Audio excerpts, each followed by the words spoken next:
Hello everyone, welcome to my YouTube channel simplified nursing में आप सभी का स्वागत है। प्रीवियस क्लास में हमने साइकेट्रिक इमरजेंसी के suicidal tendency and second one violence and aggressive behaviour के बारे में देखा था। आज हम देखेंगे third psychiatric emergency and fourth one also. तो वीडियो स्टार्ट करते हैं। हमारी साइकेट्रिक इमरजेंसी का थर्ड साइकेट्रिक इमरजेंसी है पैनिक अटैक। पैनिक अटैक क्या होता है और उसको हम कैसे मैनेज करते हैं, इन सारी चीज़ों के बारे में हम इसमें देखेंगे। तो panic attack episode of acute anxiety and panic can occur as a part of psychotic or neurotic illness। Means जो एंग्जाइटी और जो पैनिक है, episode of acute anxiety and जो पैनिक एक्यूट पैनिक अटैक जो है वो पार्ट होता है साइकोटिक और न्यूरोटिक इलनेस। किसी भी पर्सन में अगर साइकोटिक इलनेस या न्यूरोटिक इलनेस है तो ही उस पर्सन में एक्यूट एंग्जाइटी या फिर पैनिक एंग्जाइटी डिसऑर्डर या पैनिक अटैक आ सकते हैं। The patient will experience palpitation. Patient को पाल्पिटेशन होगा, मीन्स अपनी हार्ट बीट उनको सुनाई दे रही है, बाहर तक सुनाई दे रही है, ऐसा फील होगा।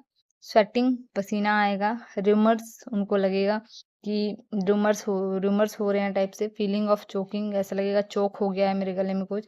चेस्ट पेन फील होगा। नोजिया होगा उनको। एब्डोमिनल डिस्ट्रेस होगा। फियर ऑफ डाई, मरने से डर लगेगा।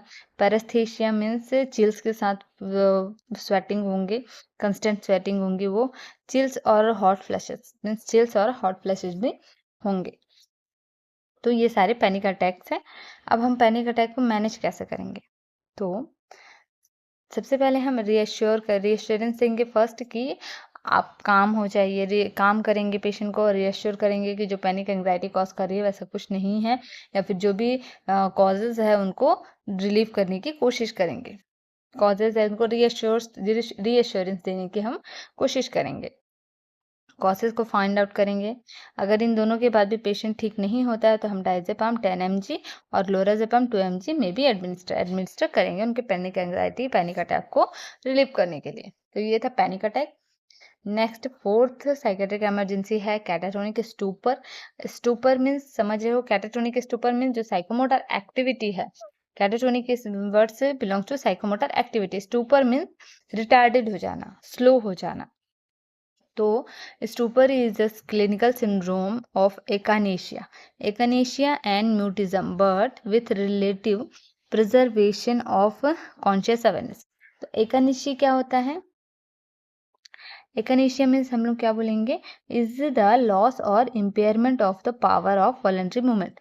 मीन्स ये जो स्टूपर है इसमें क्या होगा, एकानेशिया एंड म्यूटिज्म मीन्स पेशेंट में क्या रहेगा, जो भी पावर ऑफ वॉलंटरी मूवमेंट है वो सारे क्या हो जाएंगे, लॉस हो जाएंगे या तो इम्पेयर्ड हो जाएंगे। एंड साथ ही साथ mutism, patient constant silence behaviour show करेगा relative preservation of conscious awareness. इसके साथ ही वो कॉन्शियसली अवेयर रहेगा, लेकिन उसमें एकानिश्चय देखने को मिलेगा और म्यूटिज्म देखने को मिलेगा। तो ये था catatonic stupor. Stupor is often associated with catatonic sign and symptoms like catatonic withdrawal means वो जो भी reality है उसे withdraw करेगा, catatonic stupors। Then the various catatonic sign. इसमें देखो साइन क्या क्या है, साइन में सारे टर्मिनोलॉजी आ रहे हैं, तो वन बाय वन हम सारे टर्मिनोलॉजी को देखेंगे। और अगर आपको इसमें भी समझ नहीं आता है तो ऑलरेडी वीडियोस है टर्मिनोलॉजी का, आप उसको भी देख सकते हैं। तो इसमें हम देखते हैं म्यूटिज्म। इसमें क्या क्या है, वेरियस कैटाटोनिक साइन क्या क्या हो सकते हैं। तो mutism means constant silence behaviour show करना। नेगेटिविज्म मीन्स कंस्टेंटली पर्सन क्या है, नेगेटिव थॉट को प्रोमिनेंस करेगा या डोमिनेट करेगा।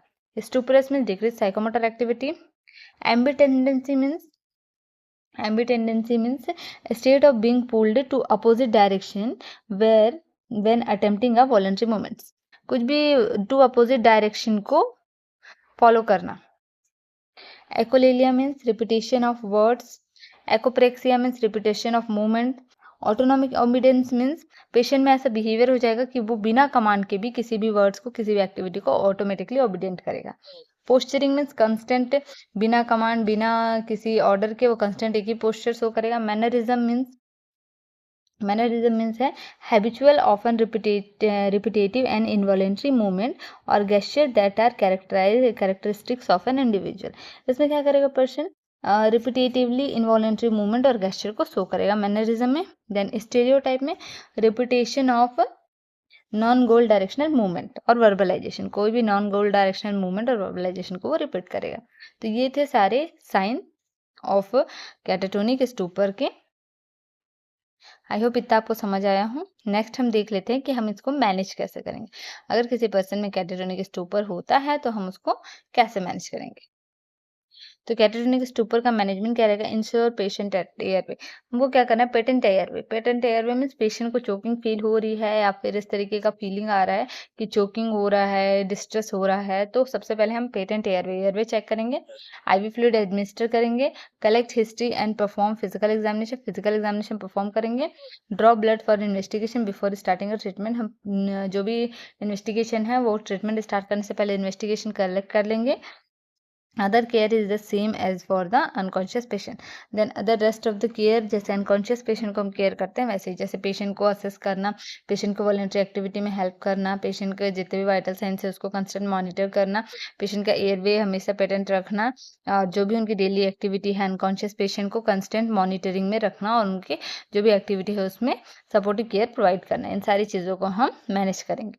तो ये था साइकेट्रिक इमरजेंसी का। थर्ड था पैनिक अटैक और फोर्थ था कैटाटोनिक स्टोपर। और तो आई होप ये वीडियो आपको पसंद आई हो। तो नेक्स्ट क्लास में हम अगली साइकेट्रिक इमरजेंसी के बारे में डील करेंगे। तब तक के लिए चैनल को सब्सक्राइब कर ले, वीडियो अच्छी लगी हो तो वीडियो को लाइक कर ले। Thank you.